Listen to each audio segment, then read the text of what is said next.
Houdini and Niagara Falls. How Legends Attach Themselves to Great Men. By Robert Williams.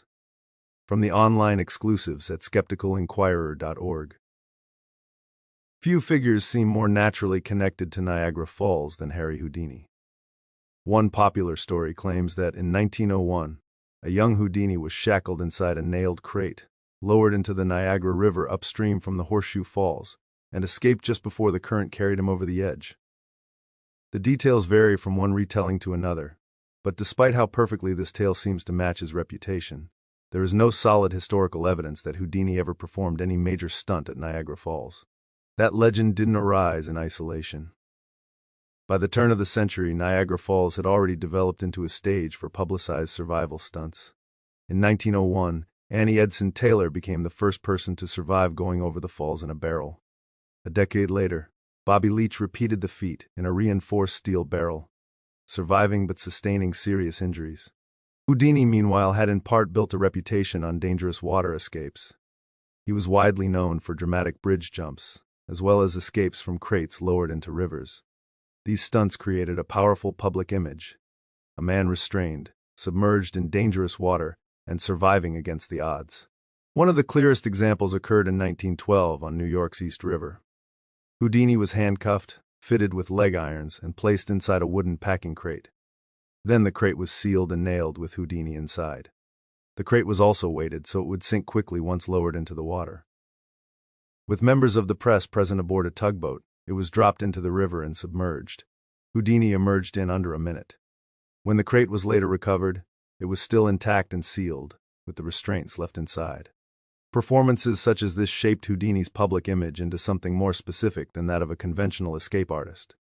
Audiences repeatedly saw him restrained, enclosed, submerged, and then emerging safely from dangerous water situations. Against that backdrop, the idea of Houdini taking on Niagara Falls felt like the natural next step to many people. Houdini was meticulous in planning and preparing his escapes. Although his performances were designed to appear reckless or impossible, they typically involved careful study, rehearsal where possible, and efforts to control as many variables as possible. Even his most dangerous-looking water escapes often took place in environments where conditions could be anticipated to some degree. Niagara Falls, on the other hand, presented a fundamentally different kind of danger. Powerful currents, shifting rapids, and the sheer force of the water created risks that could not be managed in the same way as a river escape or controlled public stunt. The danger was not simply restraint or submersion, but unpredictability itself. This difference helps explain the lack of evidence for any major Houdini stunt at the falls. In fact, no contemporary newspaper accounts, photographs, advertisements, or references in Houdini's extensive notes and diaries have been found confirming that such an event took place. Houdini's own papers suggest that he at least considered ideas involving Niagara Falls. However, the surviving material indicates that the concept never advanced beyond preliminary discussion and was ultimately abandoned. That absence of evidence is notable given that Houdini's genuine stunts were so heavily documented and publicized. He carefully cultivated publicity around his escapes. Reporters were invited, photographers were often present, and newspapers regularly covered his performances in detail. A successful Niagara Falls stunt would almost certainly have become one of the defining events of his career. And yet the story persisted, not because new evidence emerged, but because the idea fit so naturally with how audiences already viewed both Houdini and Niagara Falls. Houdini did, however, appear at Niagara Falls, but only through film. In 1921, he shot scenes for The Man from Beyond in the rapids near the falls. The production included sequences in dangerous water, including scenes in which Houdini struggled through the rapids and carried out a rescue near the brink. Promotional materials emphasized the physical danger of filming on location, reinforcing the link between Houdini and Niagara Falls as a setting connected to extreme risk. Audiences were not merely hearing that Houdini had confronted Niagara Falls, they were seeing him there. Even though the scenes were fictional, they created a visual connection between Houdini and the falls themselves. Niagara Falls itself became part of the spectacle. Over time, audiences do not always keep fictional performance, publicity imagery, and historical memory neatly separated.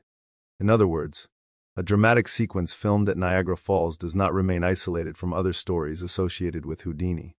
Instead, it becomes part of the broader public memory surrounding Houdini.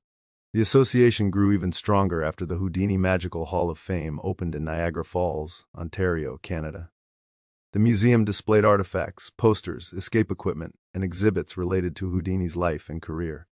For many years, it stood as one of the best-known Houdini attractions in the world and became closely tied to Niagara Falls' tourist culture. Its location on Clifton Hill may have contributed to assumptions about a deeper historical connection between Houdini and the falls themselves. Visitors encountering a major Houdini museum in Niagara Falls could easily infer that he must have performed an important stunt there or had a significant connection to the location, even though the museum itself did not claim that he had completed a Niagara Falls escape. People likely arrived at the belief through different paths: old newspaper stories, film imagery, tourism, repeated retellings, or simple assumptions based on Houdini's reputation. Once the idea became established, later details that appeared to support it could strengthen the impression further. A film shot on location, a nearby museum, decades of daredevil history, and repeated retellings all pushed the story in the same direction. None proved that Houdini performed a Niagara Falls stunt, but together they created a stronger impression than any single piece of evidence could. The Houdini Niagara Falls case illustrates a broader pattern in how legends form around well-known public figures. Real accomplishments, such as bridge jumps and underwater escapes, become linked with other widely recognized ideas and settings that occupy similar cultural space. In Houdini's case, the world's most famous escape artist became naturally linked with one of the world's most famous symbols of danger and survival. Once those links exist, additional details can begin attaching themselves to the larger story. Over time, the result can feel less like speculation and more like established history, even when direct evidence is lacking. This process resembles patterns seen elsewhere in popular culture.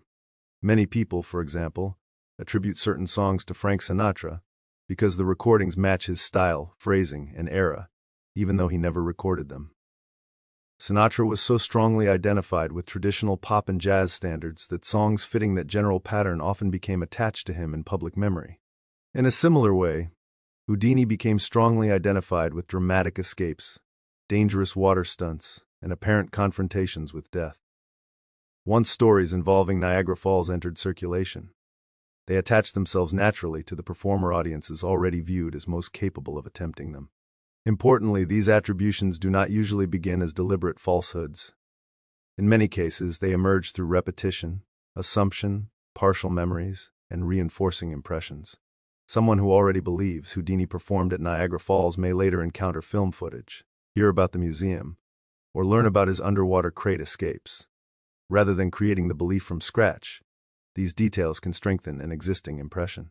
Shared memory and repeated retellings reinforce the connection over time. Eventually, the added element can feel inseparable from the historical figure himself. Some legends survive because they are supported by clear documentation. Others survive because they align so closely with existing public expectations that they come to feel true regardless of the historical record. Houdini may never have been lowered into the Niagara River inside a sealed crate. Yet by the height of his fame, he had already become the kind of figure for whom such a story seemed believable. He was associated with dangerous water escapes, underwater confinement, and apparent survival against impossible odds. Niagara Falls represented many of those same ideas in geographic form.